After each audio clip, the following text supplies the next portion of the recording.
Hello and welcome to my Neurodivergent Diary with me, Kitty Cowell. In this podcast series, I'll be interviewing both neurotypical and neurodivergent people about all kinds of subjects, from dating to fashion to music and more, to see how we relate or don't relate in our experiences and thinking.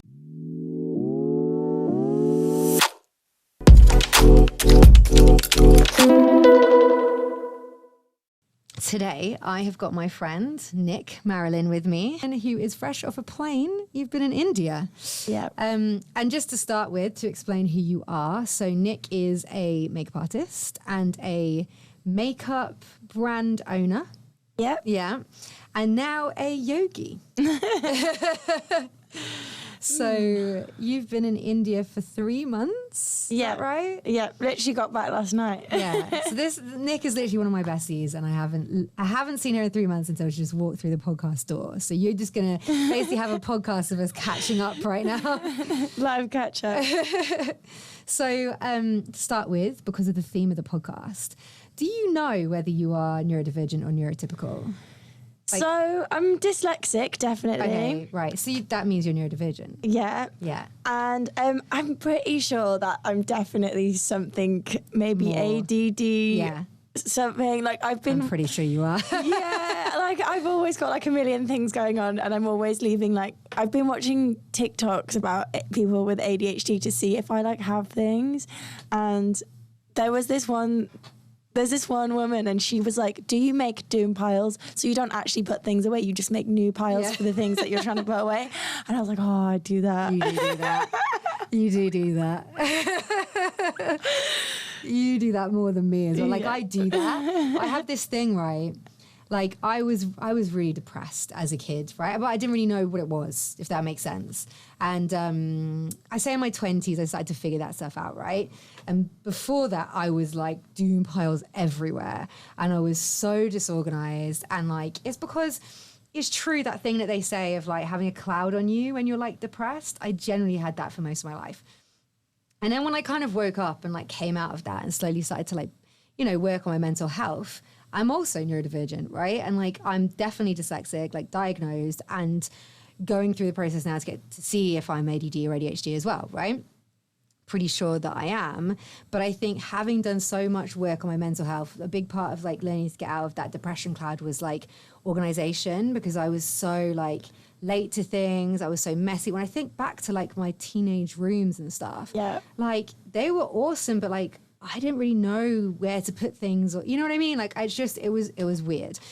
And now I'm like, try to be so tidy because it really helps me. And I know that's a big part of like my mental health kind of development, if that makes sense.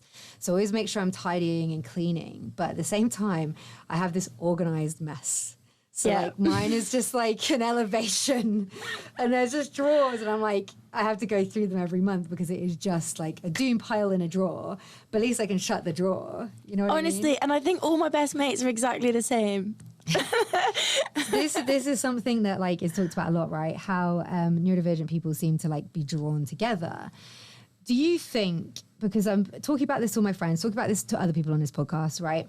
About how it has affected us being neurodivergent in terms of like relationships and meeting people and friendships, and you know what I mean? Because have you found it hard, whether it's like, and I mean all kinds of relationships, I mean like in the workplace or romantic relationships, like how do you feel, like because I feel like sometimes people just didn't understand me, and a lot of that was also like confidence and things, but that probably stems back to like being just our brains being different. And learning how to communicate properly, which everybody has to do, but it's like, is different, you know, as a neurodivergent person, right? Yeah, I think the first thing that popped into my head was probably my parents and the generational division. Yeah. So I know that my mum, for example, was always going mental at me for being like messy, same thing. Yeah. And like, even like when I was trying to come back from India, I really noticed this actually, because my dad booked the initial flight and booked a flexi flight to come back, and it was very difficult because he's so last minute, so disorganized, right. Like, and that like stressed me out so much because the flight ticket prices were going up in case we couldn't change the return flight. He couldn't get through to the airline. Anyway, this is a really boring topic No, but like, yeah, but I get you. He didn't understand why I was like being so like wound up by it, because he's so chill. He'll just turn up with a backpack to an airport and go somewhere, like, which I really like, love that about him as well. But that's just like not something that I am very good at, like relaxing into. Yeah. I think because if you were left in charge of that, right? I'm not like, you could probably admit that, like, you know, it's still hard for you to like make that, but you would prioritize trying to make it as organized as possible in a disorganized way, probably, because you know that otherwise it's going to make your basically ADHD traits. Like I say this, you know, we both don't know if we're definitely diagnosed yet, but we're both dyslexic, and I think that has also, you know, an impact on those kind of things. As a dyslexic person, even just having to like read and remember and know like all the information, right, it's hard for us. And so when we're trying to like plan to do things, if someone is disorganized and we're not in control, we lose control, and then we feel like we're just not going to be there on time. Like we're going to fuck up. It's so true. Yeah, it's so true. Exactly that. And I think also like my parents maybe don't have the same kind of knowledge of what ADHD even is or what dyslexia even is. And so they don't really have that kind of level of empathy and compassion, to like, you know, what we would have for each other. And I think it's so interesting actually how generationally we are becoming a lot more aware of like how to have that kind of like empathy and compassion towards people with ADHD and stuff like that. I think, do you know what? I really want to talk about dyslexia because right now, and I'm glad about it because it's helping like, you know, people like us figure stuff out. But the focus has been on social media, especially on TikTok and stuff, ADHD and autism, which is like fascinating. But we're like dyslexic, and dyslexia has completely ruled my life. Like my life has gone in a certain way because I'm dyslexic. I went to 6 schools. Like I left university after 2 years, like all these different things. And then I went to a different course, like, and I think it's because it's hard to learn. Like I'm like intelligent. I have a high IQ, and that made it even harder because they're like, oh, you're dyslexic. Like we put you in this class, and it's like, oh, she's bored because she's actually like not stupid. You know what I mean? And then being an adult, just having to navigate, like genuinely this morning getting here, okay? I know, and it's you and me know, like, we have this all the time. Like, Nic's not been here for 3 months, but, like, you know, I can just blink and remember what it was like when you were here, right? Even just us organising each other, like, to meet, and so there always is something, right? Me trying to get here today, the Northern Line is a bitch, right? Yeah. It's got, like, all these different, like, you have always like a north and a south, or like, you know, different directions the tube goes, like it goes one way and the other way, right? The Northern Line has like 4 because it has a south and then it has like a going via Charing Cross, going via Bank, and a north. And I was looking at my phone and it was going, you're going southbound on the Northern Line, and I was stood there looking at southbound on the Northern Line and Waterloo was not on it. And I was like, I know I'm dyslexic, so I'm going to stand here for a few more minutes. I'm going to look back at my phone, look back up, because I miss stuff. Do you know what I mean? Like, maybe it does say Waterloo. And after several attempts, I was like, this is wrong. So I started walking in a different direction. And it's really bad of the tube because I'm like, would you just not tell people? Because all it said was southbound and northbound. And I was like, because in different, people who don't know, who don't live in London, right? Different tube stations only have parts of the Northern Line. So sometimes you can't get to the other part, even if they've got it going to Charing Cross, you can't go south or whatever. Do you know what I mean? Like, it's a very confusing line. So I was assuming they only had those 2 because that was all that was like on the boards, right? Walked around for a bit and saw there was, if you want to go to Northern Line via Charing Cross, it's this way. And I was like, so it's not even southbound. Like, do you know what I mean? Like, it is, but it's not what that says, southbound. And as a dyslexic person, you're so frustrated. Like, I generally get to a point of like, I think I'm going to cry because I can't navigate life. Yeah. Do you know what I mean? Yeah. I can also relate with my story of getting here. Oh my God.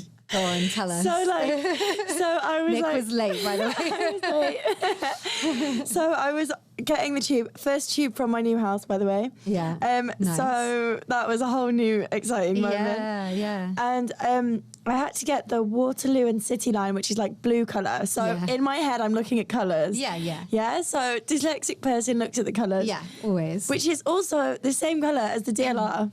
Yeah. So I got off at I think it was Bank, jumped on the blue line. You went on the freaking... Jumped on the blue line thinking, oh, this will get me to Waterloo. It's only one stop. And then it was like next stop is Shadwell. And I was like, Oh no. So I got off at Shadwell, came back and then walked another 10 minutes to the Waterloo and City line. So yeah, that was my dyslexic travel experience this morning. Every day though. It's so hard, isn't it? Every day. Yeah, and we've been here for years, like Yeah. literally years. We have no excuse. But it's because, do you know what I find as well, right? When I've got a certain route that I usually take, like for example, now I just have the Piccadilly line where I live. So like there's only the Piccadilly line I can get, right? So sometimes I go on autopilot because I'm like, usually I'll go to Shoreditch. I don't know, like for some reason, lots of things that I do are in Shoreditch, right? Even though as a freelancer, I could have a shoot like you, like as a makeup artist. We could be anywhere on a job, right? It just happens to be that there are some like routes and locations that you tend to go to more. Sometimes I'm going to a completely different one, but I just start going that way on autopilot. Because I think once I know something, I'm so like confident and comfortable in it that I'm like, I've nailed this one. Anything off of that, I'm like, oh, fuck. Yeah. And it's the same. Do you know, I thought like, oh my God, I have a car now. I'm driving around London. I'm not going to have this issue, right?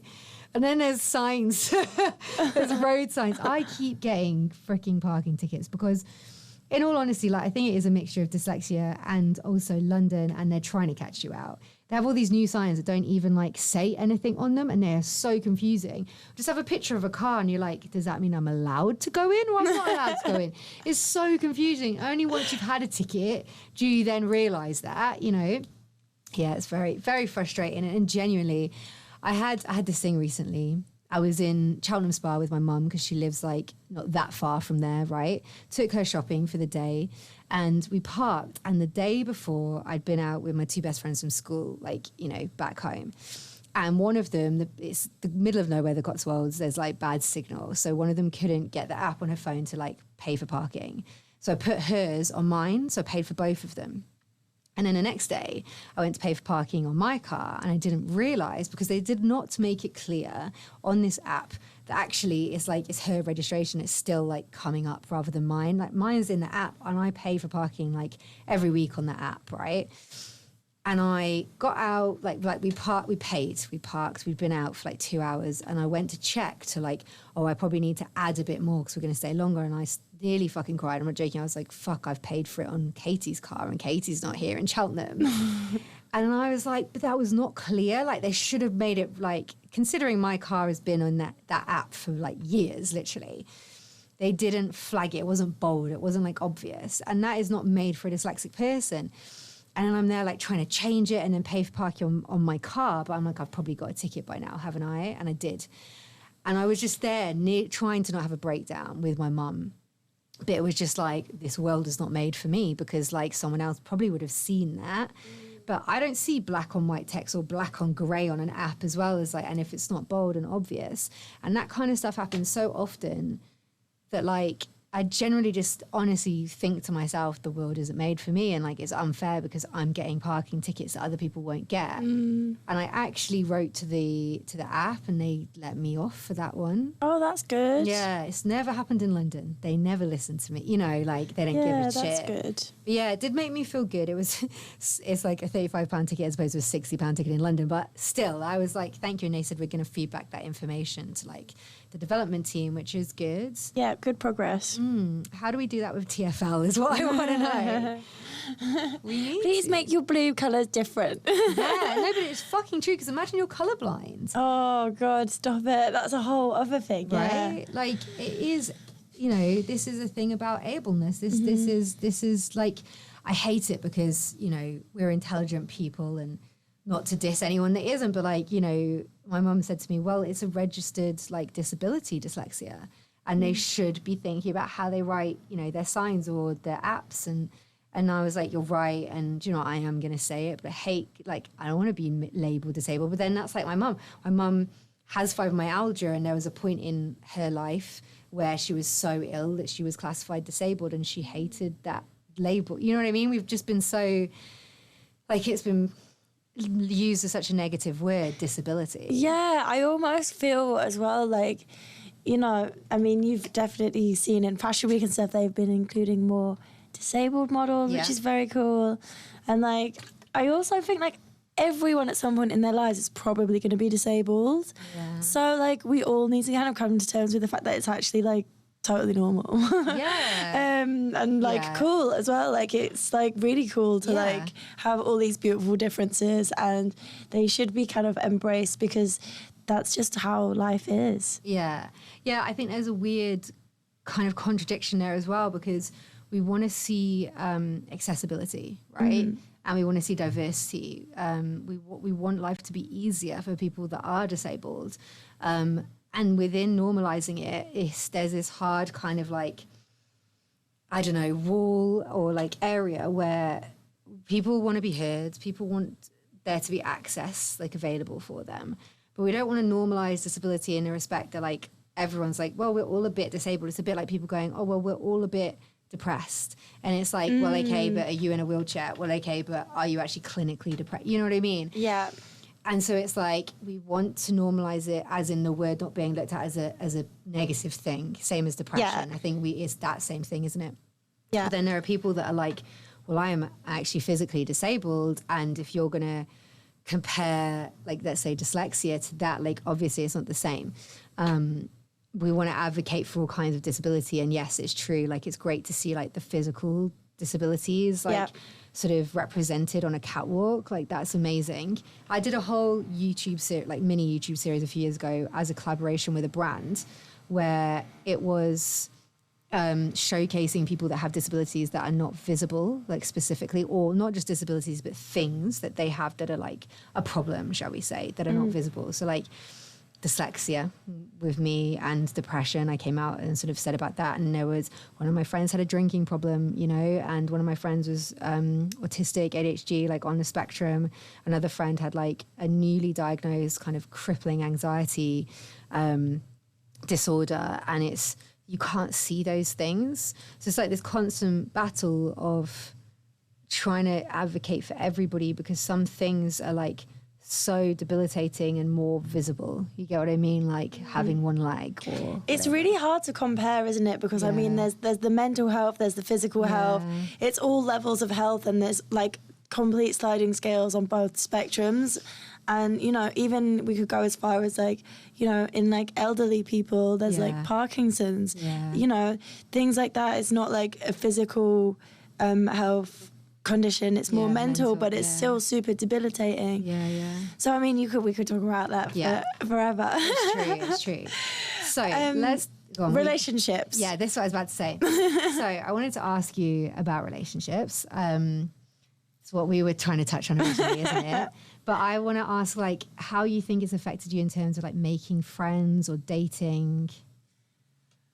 Interesting. I think in terms of making friends, I'm not sure, because I think I was definitely quite shy when I was younger, but I'm not sure why.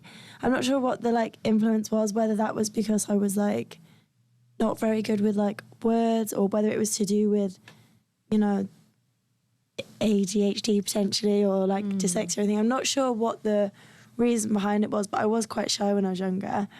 And then I guess just like generally like being pushed to like go traveling and like, you know, really trying to push myself to like not be stuck in a 9-to-5 lifestyle that like, you know, certain people around me have been. And I think that like helped you to make friendships, you mean? Like, I'm more confident. Yeah, I think just like by like pushing myself to find ways to cope with new situations. Yes, right.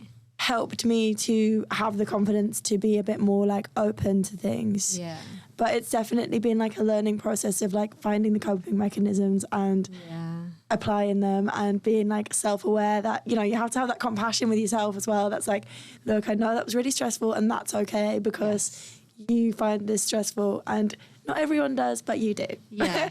You know? Totally. So a lot of it's about like finding that kind of like compassion for yourself, and even if we're not completely diagnosed with something, just like kind of thinking maybe we could be. Yeah. And kind of having that reminder and that like, I guess like knowledge behind, you know, here's what could be behind this feeling. And I guess having a reason behind the feeling feels nice, but also not having a reason behind the feeling could feel nice too. And just being like, sometimes the moon could make us feel emotional. You know, like as spiritual creatures. Honestly, like it was when I was in India, there was this one day, it was full moon. This is me in the hippie world now. You know, I'm so in that too. And honestly, I was just like, I don't know what was going on. I was just like, I need to have a cry for a minute. And I just had a little cry and I was like, okay, I'm back. It's just like an emotional day. And also the waves were crazy on that day. There you go. And the waves is controlled by the moon. It's true. It's scientific. It's true. Yeah. I do find all of that stuff very fascinating and interesting. I think, like, I wanted to know, right, how, as somebody who, like, you know, has potential ADHD or has those traits, right, and struggles with, like, timekeeping and, like, doom piles and is dyslexic, and so you struggle with, like, words, right? Mm-hmm. How has communication been in terms of relationships, whether that's with your parents or with friends or boyfriends or girlfriends, you know? Yeah.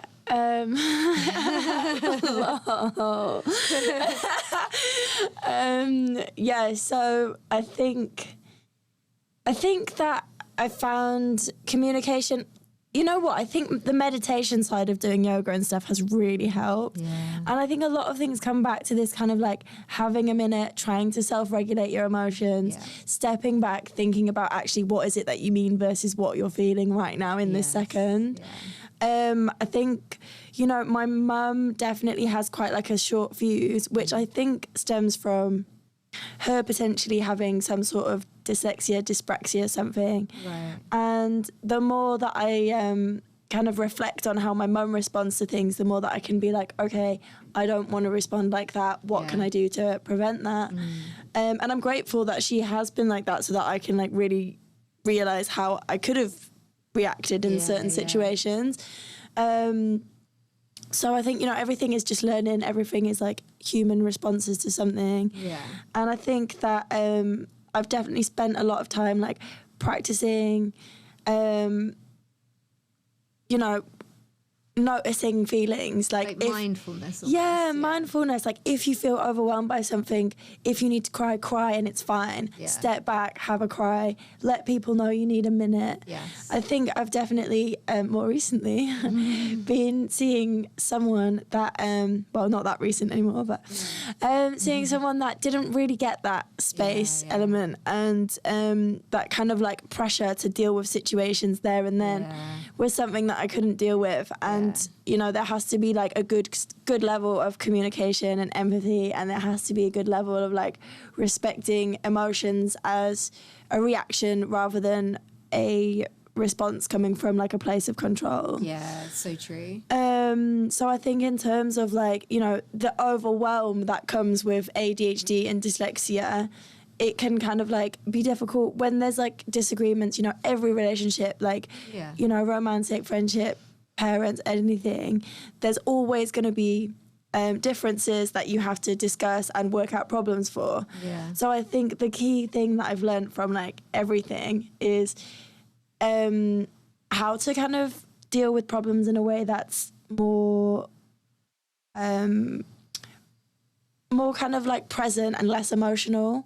So like sometimes I find writing things down, like if there's something that's really overwhelming me, I literally have a structure where I'm like, okay, here's what happened, here's what I feel like should have happened, here's what I'd like to do about it, options, here's what I'd like to do going forward, and then like here's the conclusion that we agreed together, and get the other person to also maybe write things down if they're comfortable with that. Because I think writing it down like really just helps you kind of go through things. Like also if there's like a disagreement that I'm having with someone, I'd much rather weirdly type it out in a WhatsApp message because it gives me a minute to just think about what I'm going to say.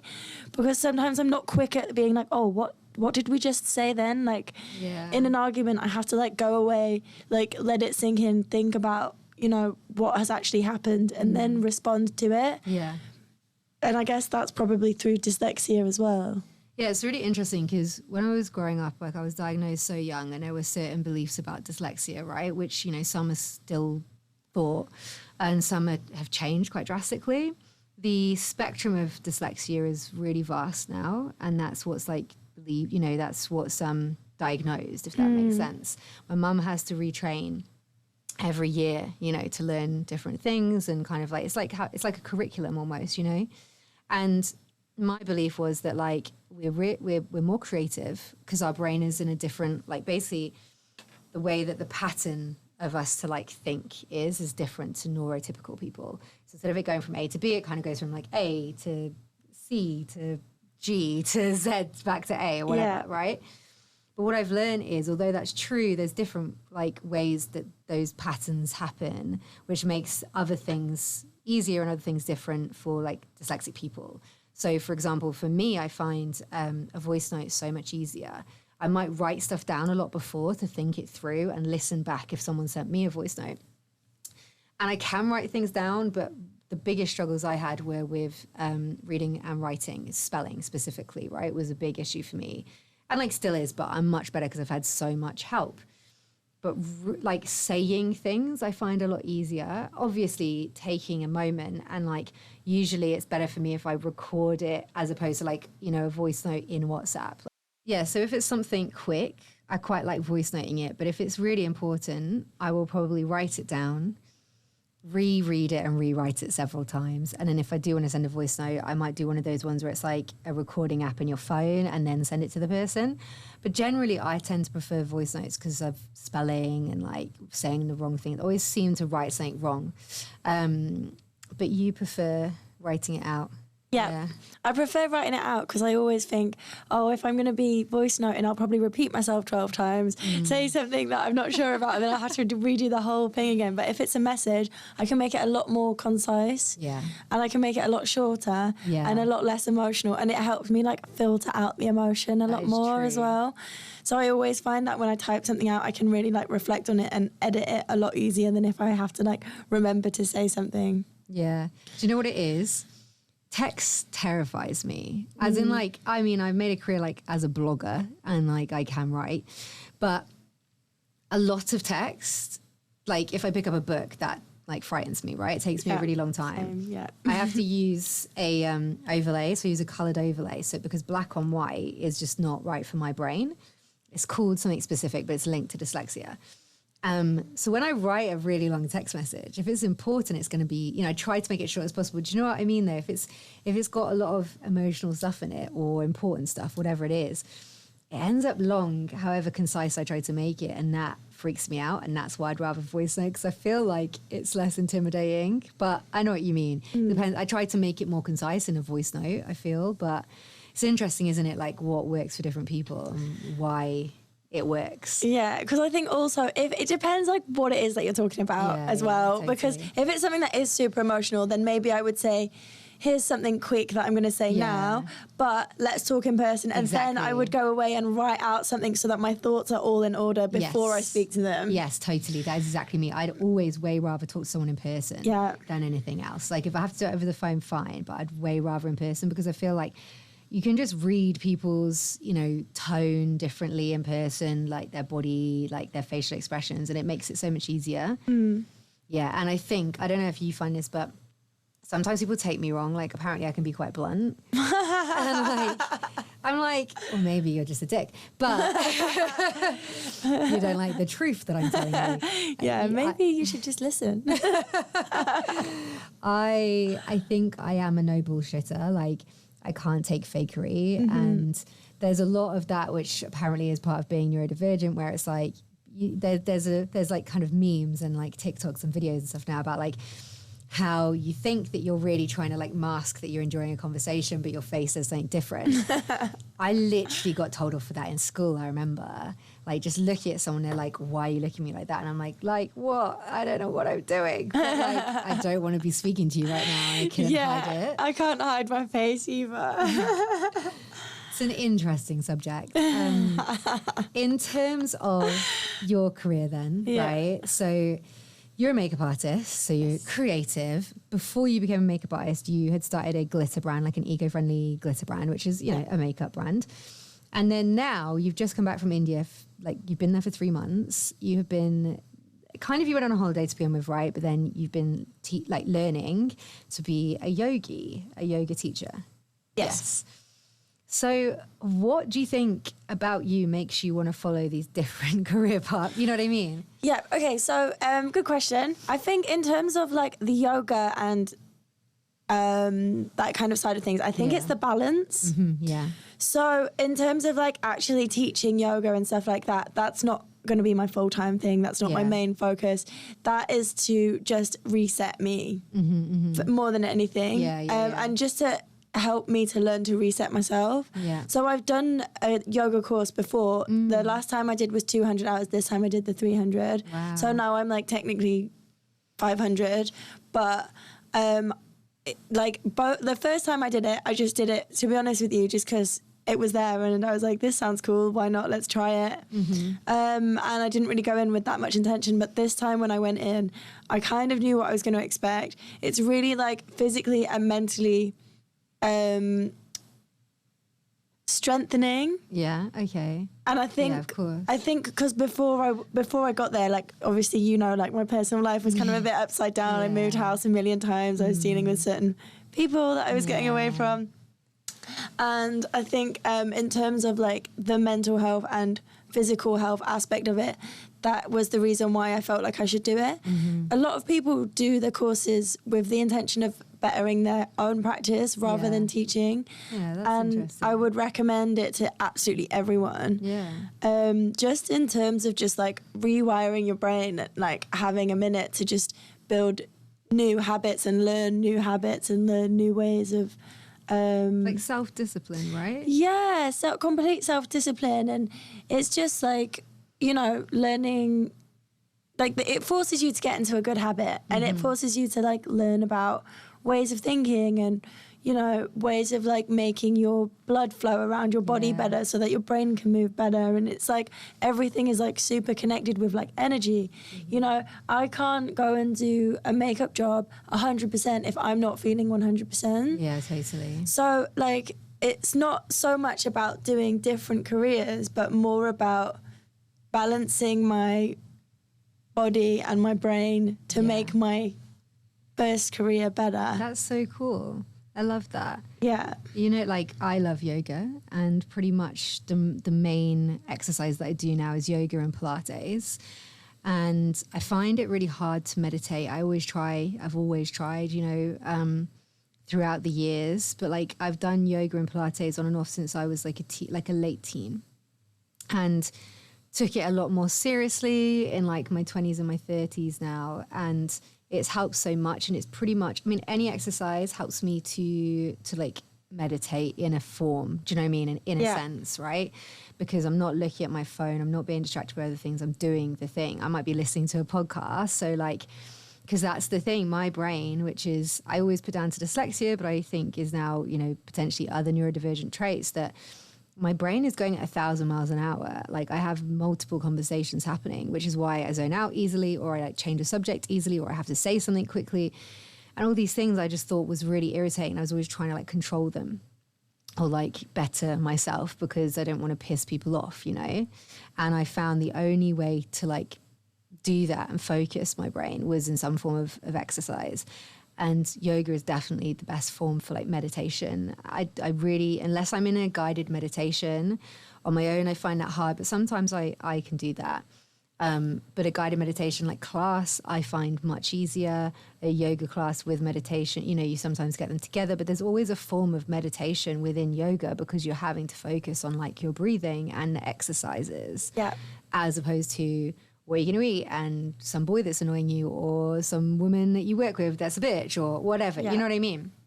So, yeah, it's interesting to hear you say, like, obviously you had the kind of option or the opportunity because, like, your parents like going to India as well. Like, that kind of opens you up, I suppose, to that world a bit more. But it's so interesting, like, that you did it for you. Do you get what I mean? Yeah, I think also, like, so yoga, the whole practice of yoga and all of the asanas is to prepare your body for meditation. Yeah, yeah. So yoga means like, you know, the connection between your body, your mind and your spirit, essentially. Yeah. So the whole preparation of every single asana is the preparation for you to go into your final shavasana, you know, your corpse pose. Yeah, yeah, yeah. And it's like amazing because it's just like a way of like helping your body connect to your brain, connect to everything. Yeah. And like without it, like it really makes such a difference. So huge difference. And just like physically, I always tell people, even doing 10 minutes of yoga, like stretches in the morning or in the evening,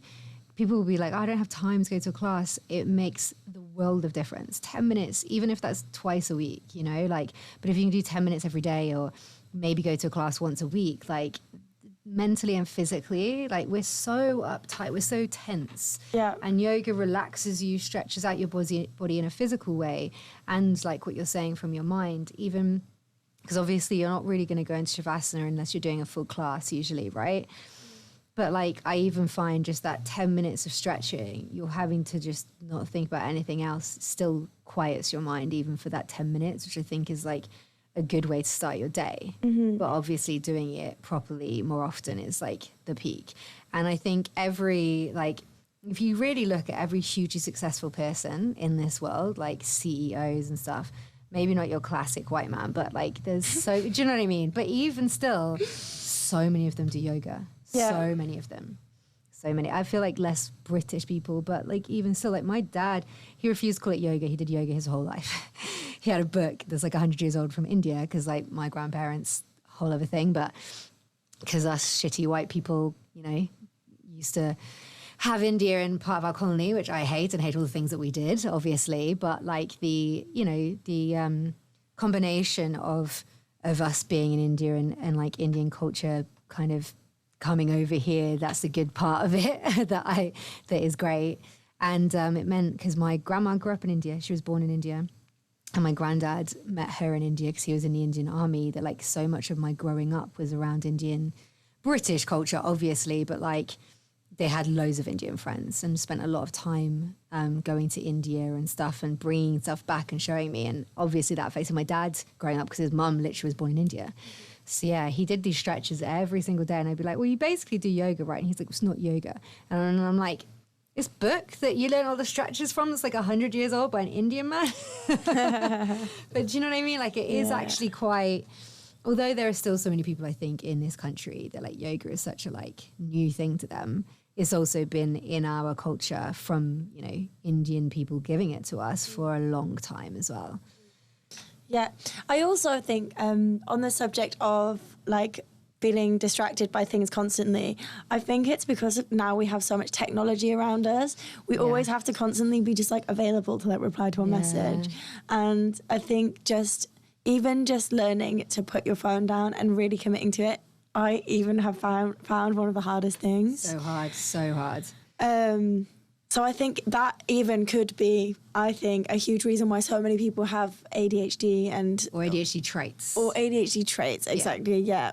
I was saying this earlier, actually, that I think I asked in another podcast episode, I asked Sophie Kay, my friend who's recently been diagnosed with autism and ADHD, if she thinks that is making us worse, or if she finds it easier to basically like short form content, you know, like TikTok, now YouTube does it, Instagram does it. It's like, do you think that makes us worse as people that have like short attention spans, or is that a good thing for us? And she kind of thought it was a good thing. Whereas I have this worry, exactly what you just said, that we are sort of creating people that then will have the issues that we were maybe born with. Do you know what I mean? And like we can't help.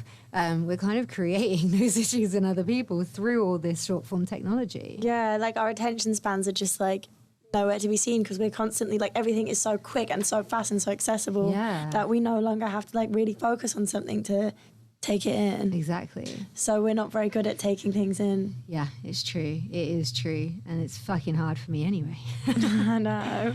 We don't make it easy for ourselves. No. It's a good and a bad thing. I think like it's good to be able to have that short form content for like what you were saying earlier about you can kind of not self-diagnose. I don't know how I feel about that as like a sentence, but you know, you learn from, educate from. Yeah, exactly. Educate yourself that could lead you to being diagnosed with things that maybe are life-changing. So it's kind of got its pluses and its minuses, hasn't it? Yeah.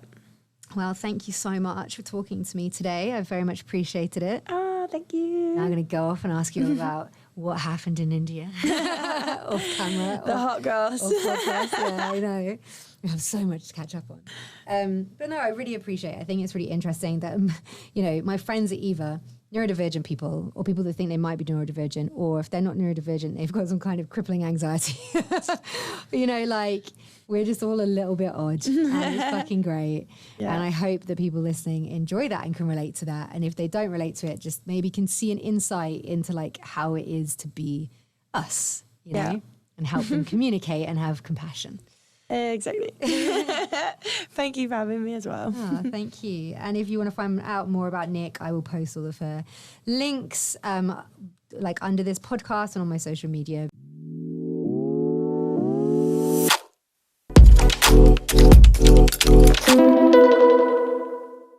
Thank you for listening to my podcast today. If you would like to find out more about my upcoming episodes, tell me who you think should be on the podcast next, or have any questions for me, you can find me on Twitter, Instagram, and TikTok at Kitty Cowell. Thank you and peace out.